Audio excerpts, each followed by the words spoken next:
कि हम एक दूसरे से जुड़े हुए हैं। हमारी सभ्यता इतनी मजबूत है कि हम चाहकर भी एक दूसरे से अलग नहीं हो सकते। और ये जो जुड़ाव है, इस पर ही अर्वाचीन इंडिया काम करता है। यही अर्वाचीन इंडिया का मूल मंत्र है, जिसको हम इंटीग्रल ह्यूमनिज्म और एकात्म मानववाद कहते हैं। अगर मैं बात करूं राम की, तो मेरे बच्चे जितने भी यहाँ बैठे हुए हैं उनको एक छोटी सी चीज कहना चाहूंगी कि राम रक्षा स्रोत, उसमें 38 श्लोक हैं। और राम रक्षा स्रोत है, वो अगर हम पूरा नहीं भी कर पाए, हम थोड़ा भी कर पाए, हम कभी सुन पाए, हम कभी याद कर पाए, तो वो हमारे जीवन की दशा और दिशा दोनों बदल देगा। 38 उसमें श्लोक हैं। और ये बुद्ध कौशिक ऋषि एक हुए हैं, उन्होंने इस राम रक्षा स्रोत की संरचना की थी।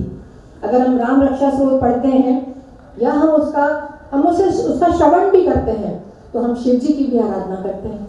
क्योंकि ऐसी मान्यता है हमारे हिंदू धर्म में कि जो बुद्ध कौशिक ऋषि हैं, उनके स्वप्न में शिव जी ने दर्शन दिए थे और उनको कहा था कि इस तरह के आप संरचना करिए जो मानव जीवन को बहुत बहुत अभिभूत करेगा, बेनिफिट करेगा। तो इसी तारतम्य में राम रक्षा स्रोत की संरचना हुई थी। और अगर हम राम रक्षा स्रोत सुनते हैं या हम उसके कुछ श्लोक बोलते हैं, तो हमारे जीवन में एक अलग ही ऊर्जा का संचार होता है, अच्छे विचार हमारे अंदर जाते हैं और हम किसी भी भय से मुक्त होते हैं। और राम रक्षा स्रोत हमारी रक्षा करता है, हमारी पर्सनालिटी को इम्प्रूव करता है। अगर मैं अध्यात्म या अगर मैं आयुर्वेद की भी बात करूं, तो 3 मेन बीमारियां होती हैं, कफ, पित्त और वात।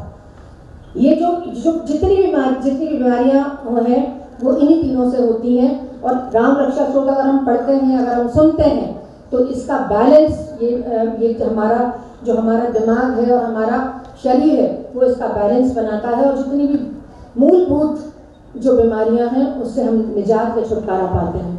तो ये है राम रक्षा स्रोत की ताकत। एक छोटा सा इंसिडेंस बस बताकर अपनी वाणी को विराम दूंगी। मुझे मालूम है कि बच्चे भी वेट कर रहे हैं और हमें अपना प्रोग्राम भी कंटिन्यू करना है। हम सब हनुमान जी को जानते हैं, हनुमान जी के भक्त हैं। राम के बहुत सारे रूपों का वर्णन यहाँ पर हुआ।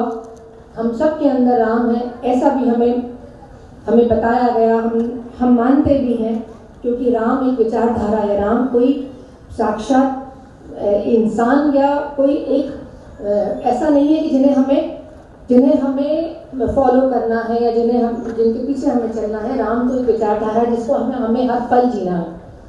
मैं बात करी थी छोटे से इंसिडेंट की।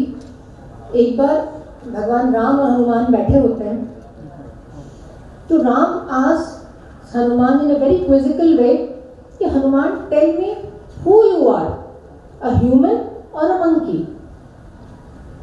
हनुमान जी, आप बताइए कि आप एक इंसान हैं या बंदर हैं। तो हनुमान जी जवाब देते हैं, अपने हाथ जोड़कर, सर झुकाकर, with his folded hands and बहुत आदर के भाव से अपने हाथ जोड़कर हनुमान जी जवाब देते हैं कि when I do not know who am I pray for you, I serve you।